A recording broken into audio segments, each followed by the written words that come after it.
Okay, welcome to our team call. Monday night, thanks for being on. I'm gonna go ahead and jump right in. I'm gonna kind of skip recognition tonight because I've been posting that in the group.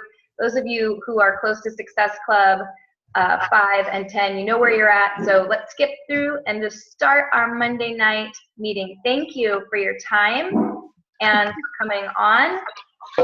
And the topic of tonight's Zoom is branding. It's you do you. It's about you being boldly and uniquely yourself. And you can see on our first slide here, we have a picture of our very own Brian Saunders doing exactly that.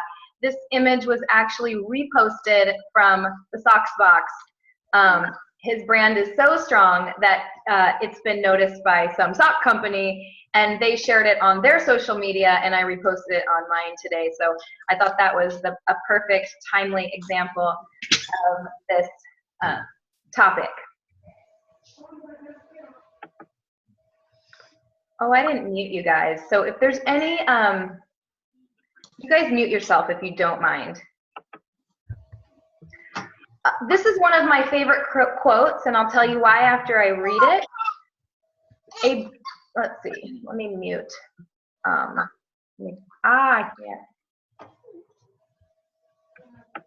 Let's see. Oh, okay, Tracy muted. Okay, one of my favorite quotes. A brand is a living entity, and it is enriched or undermined cumulatively over time, the product of 1,000 small gestures. This from the CEO of Disney, Michael Eisner. I'm going to read it again because it's so powerful. A brand is a living entity. It's enriched or undermined cumulatively over time, the product of 1,000 small gestures. So once again, it's that whole compound effect that always comes up in our business. Your brand is not something you create overnight. It's not some grandiose gesture that you do. It's not some huge leap for mankind. It's who you are, the minutia of the things you say and the things you do all day long. And I mean, I love this quote. I actually have I've used it before in the past, and I think of even like a marriage or a relationship. The quality of it is the result of all those teeny tiny collective over the course of time gestures. So I created the content for tonight's meeting. I actually did a call for Michelle Park not too long ago about branding. That call was more specific to branding as an instructor, but I have tweaked the content and made it more applicable to us as coaches. And these are the 3 products or headings that I came up with. Number 1, know it. In talking about your brand, got to know it first and foremost. Then you want to grow it. And lastly, don't blow it. And I know that that's kind of corny and cheesy, but I like it. And being corny and cheesy is part of my brand. So there. So I put umbrellas for graphics because those are kind of broad topics, and there are some subtopics that will go under each one. And there's a fly buzzing around my head like crazy, and I just had to zoom out of my house and go teach an insanity class that I wasn't expecting to, and I think that I stink. So the fly is buzzing around me. Okay, so know it. So that's what we're going to talk about first, how to develop and define it once you know it, and then how to protect it and maintain your brand. So I pulled up this image because I love her and I think she has a strong brand. And I think of some popular like pop artists like Beyonce and Missy Elliott and Pink and Rihanna and you name it, Eminem, and their strong brands that they have. And then I think about like some of our trainers like Tony Horton and Chalene Johnson and Autumn Calabrese and Shaun T. So when you guys think of Tony Horton, I want you to unmute yourself. What are some things that you would say are part of Tony Horton's brand? He's corny. Totally corny.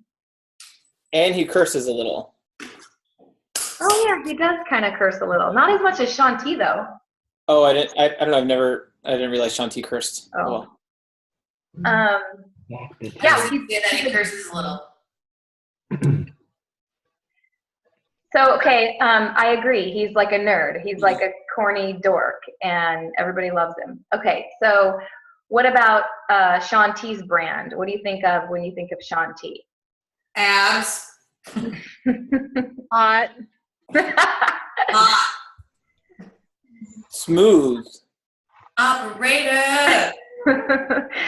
Okay, so then I won't have you go on and on, but just think about how different like Chalene Johnson's brand is and Autumn's from Tony's, which is so different than Shaun. They're just all so different. And what are some, and I'm actually going to write down some of what you say here. So there's like some objective characteristics that make a great coach. Objective meaning it's not your opinion, it's a fact. They make a great coach. And I put as an example something like being organized. Like that's just a fact. That's not a subjective, it's objective. Being organized is a quality, a characteristic, a trait of a great coach. And then there's some things that are totally subjective and unique, and they're more like characteristics and flavorings, like I put as an example a great blogger. So let's talk about just the first one, and I'm going to write down some of the things you say, unless I already have it written down. What are some objective qualities of a coach?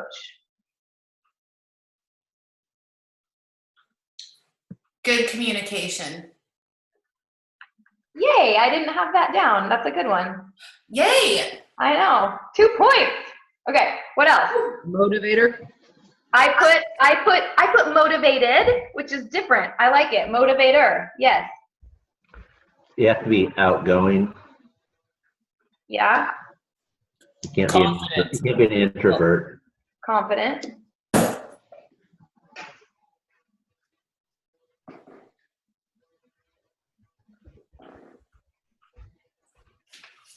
So I put down, oh, I'm sorry.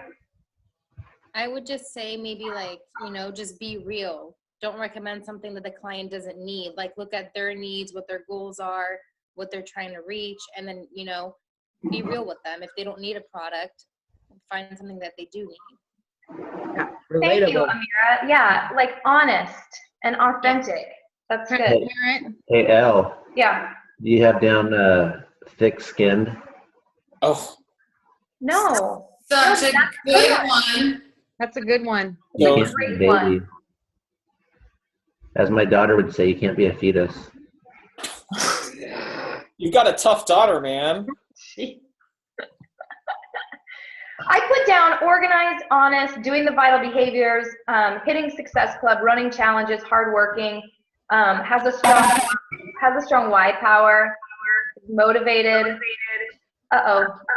Transparent. Connie and Michael, can you mute? Let's see here. Hold on. I got ya. I got it. Is a team player. So that's all I had. So you guys added quite a bit to my list. And then on the subjective side of things, what are some things that are more subjective? Like, not everyone has to have them. So, Tattoos. tattoos. Tattooed. I put down funny. Okay, let's move on for the sake of time. I wrote down things like they could be techie, they could be sciencey, they could be like a total free spirit, they could be like the opposite of a free spirit, like a tight ass, like all type A. They could be a fitness professional, they could be a gym owner, they could be, I thought of Tara Carr, who's really known. Her brand is that she's a military wife. Like her whole brand is built around the whole military spouse thing. And she's one of the top coaches. You could be have like a stay-home mom kind of a brand. There's so many different brands out there, and I'm gonna just use the next slide as a great example of that. So do these people look familiar to you? Mm-hmm. So like if you just look at Amy Silverman and you follow her and you read and feel her vibe and her brand, it couldn't really be more different than Melanie Mitros. It's total free spirit, total type A. You've got someone like Tulin. Do you guys love Tulin? Do you follow her? She's just amazing top coach with an incredible transformation story as her brand. And then you have Lindsay Matway, who was top coach of last year, who has this whole other brand going on that incorporates her faith and whatnot. So here's just an example of what this says to me, and I could have posted more coaches up here, but I thought these were some that came to the top of my mind quickly that have a strong brand. This really speaks to me that you can be anybody, you can be you. You can be you. Our top 10 coaches, they're as different from one another as Tony is from Sean, as Shalene is from Autumn. Our company does not discriminate, and anyone, any brand, as long as they have those objective core qualities, can be successful. I want to make sure I didn't skip a point before I change the slide. Okay.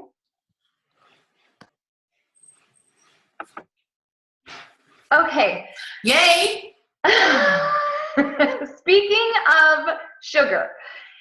So the second umbrella was Grow It, talking about growing your brand once you know it. Once you kind of figure out who you are and what's uniquely special about you. And in my Diamond Mastermind group, I put it out there, and I said, your brand is the 3 things people say about you that people would say to describe you when you're not there. So what 3 things would people say that describe you when you're not in the room? That's your brand. So if you're not sure what your brand is and you're trying to do step 1, which is know it, ask some people, ask them what they think your brand is. And I asked our Diamond Mastermind group, and people weighed in on it. Heather weighed in on it, and Beth weighed in on it, and Tammy weighed in on it. Everybody weighed in and had some great, Lindsay weighed in and some great responses. And they were all different. Nobody came up with the same 3 words. No one on our team searching for that diamond rank in our diamond mind used the same 3 words to describe their brand as the next person. And that is like these Hershey Kisses. So Hershey is the company, right? Hershey is a company. Hershey is a company. And they make Hershey Kisses. And the Hershey Kisses all have different ingredients. So that is analogous to what we are. If Hershey is the company, our Hershey is Beachbody. It's Team Beachbody. We are coaches, because Beachbody has all kinds of different things. It has celebrity trainers, and it has master trainers, and it has group fitness instructors, and it has this, that, and the other, and it has coaches. The coaches are the Hershey Kiss. But not all Hershey Kisses are the same. In fact, if I had this in front of me, I would always pick the purple one. And I would always, and I would never pick the one that's not on here. I would never pick the one with white chocolate. I don't like white chocolate. I don't even really like milk chocolate. I would always pick the purple one. So even though the white chocolate one is still a Hershey Kiss, it's not the one for me. It's just not the one for me. So it's okay that we're different. We should be different. And when I talked about the subjective list, like tattoos, or like Jen said, or maybe they're a great blogger, or maybe they're techie, or maybe they're sciencey, or maybe they're a ninja on social media, whatever is uniquely them, it doesn't change the company or what they are, the Team Beachbody coach, the fact that they're a Hershey Kiss. It changes the kind of chocolate they are. there's going to be some ingredients that are the same in every single Hershey Kiss. So in each Hershey Kiss, there's probably like sugar, and there's probably chocolate. But some have almonds, some have caramel, some have nuts. So they all have some have milk chocolate, so you get the point. They're a little bit different. So just like we are going to be different from each other, and then the tag is different. Like what it says on the tag is different. There's even one that says cookies on the tag. So let me see where I am on my objectives. Okay.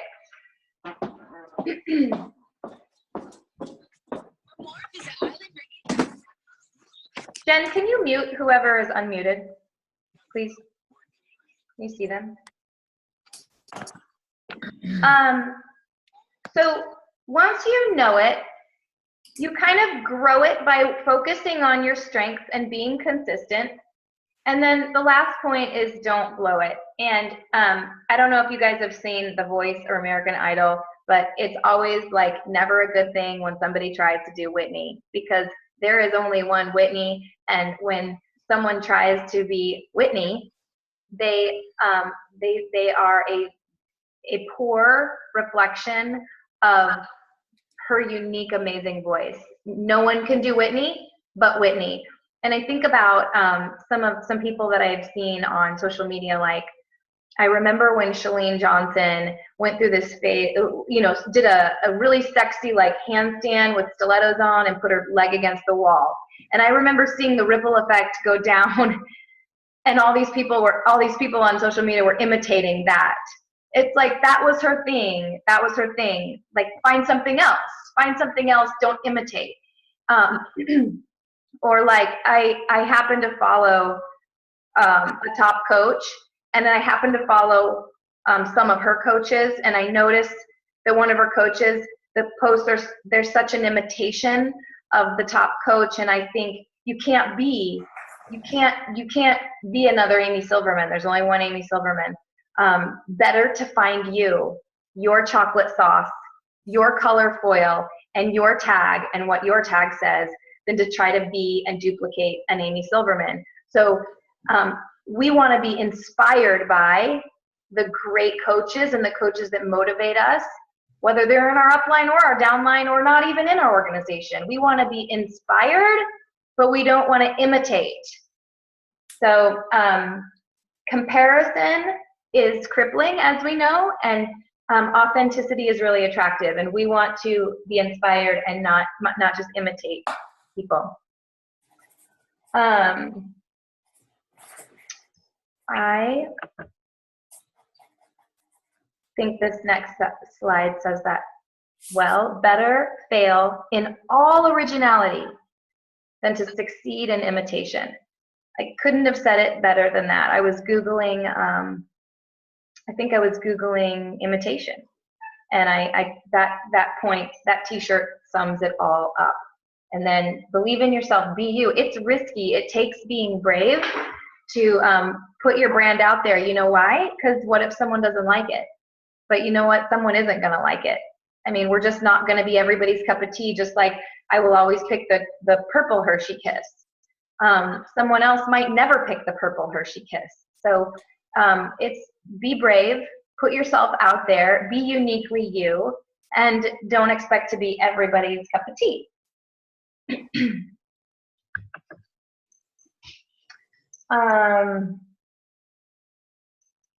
Okay. So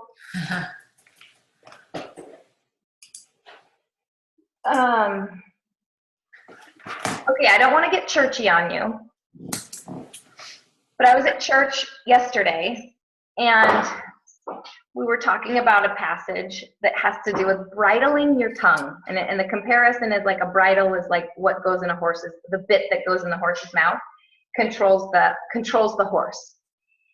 And I listened to this point, and I was drawing applications actually to fitness and just character in general. And I thought the point was really good. So the point has to do with bridling your tongue and the bit controlling the horse's mouth, and the fact that our tongue has so much power And the pastor compared it to like, we show up, we don't just like always like worship, like sing songs, like sing hymns or whatever, because our heart feels like it's full of praise. I mean, that would be ideal, but often we do it because we are convicted that we should, but then the heart full of praise follows suit. It comes as a result. And it made me think of fitness and how like sometimes I don't want to work out. Often I don't want to work out because I'm a human being and I'm tired or whatever. And the act of doing, endorphins start coming, and then I'm glad. I'm glad I was there. I'm glad I did it. And that are the things we say are, whether we gossip, whether we complain, whether we are critical, get control our very life and has power for our whole life. And when we think about our brand, we need to think about one of the most, I mean, I would encourage you to think about one of the most powerful shapers of your brand is your tongue and what you say and what you don't say. And think of like even social media, like even being on Facebook is it's your tongue. You're giving voice when you post. And I actually thought about Heather Hicks, and she's one of the coaches I talk to most frequently, and so I actually know her. Like I know her struggles, and I know things that I know when she doesn't have a good day. I know some of the crap she deals with, but it's so cool to know her and then to see on social media the way she chooses to what she chooses to give voice to. I mean, consistently positive, consistently showing up in a positive way. And I think about how she's really protected her brand and grown her brand in that way.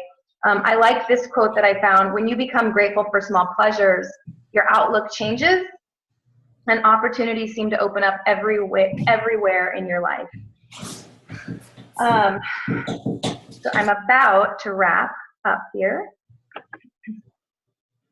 So I got this from Connie and Michael, actually. And I've used this so many times with so many different settings, and it's you guys want to take a picture of this one or write it down. So our communication is 7% words, that's it. 7% words, 38% tone of voice, 38% tone of voice, and 55% body language. So as you're thinking of protecting your brand, beware of that your communication is multifaceted, and that words are often, only a very small fraction of how we communicate, which is our tongue. And again, we're people, I don't consider myself super salesy. I struggle with doing sales, and so I'm most successful as a Team Beachbody coach if I can brand myself in such a way that I'm attractive and authentic and magnetic, so that people will come to me. That's what's most comfortable, and it makes selling not feel like selling to me. So that is kind of, I guess, what I want to leave you with when we're talking about the brand, is that if our brand is magnetic, the business opportunities will unfold more naturally and more easily for us, because people will come to us saying, what do you do? I want to know more about this. I'm attracted to whatever you're doing. I'm interested. I'm curious. So just to kind of wrap it up for you tonight, one, you got to know what it is. And if you don't today, and you're watching this or you're listening to the recording and you're like, gosh, I have no idea what my brand is, that's okay. It can take a while to figure that out, but I would start by asking people that know you well. And then once you kind of have a feel for what your chocolate is and what your foil is and what your little wrapper tag are, just to really grow it by focusing on your strengths and making them stronger, working on weaknesses, but really focusing on your strengths.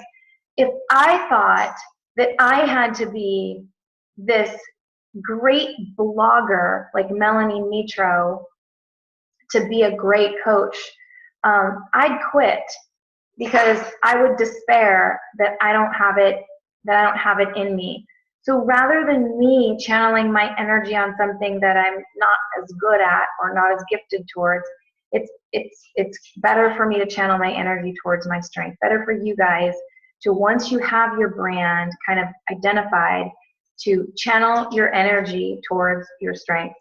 When I was giving this lecture to the instructors, I said, if I thought I had to have, like Melissa McAllister's brand is totally her abs. I mean, she's got a lot of great things about her brand. That's one of them.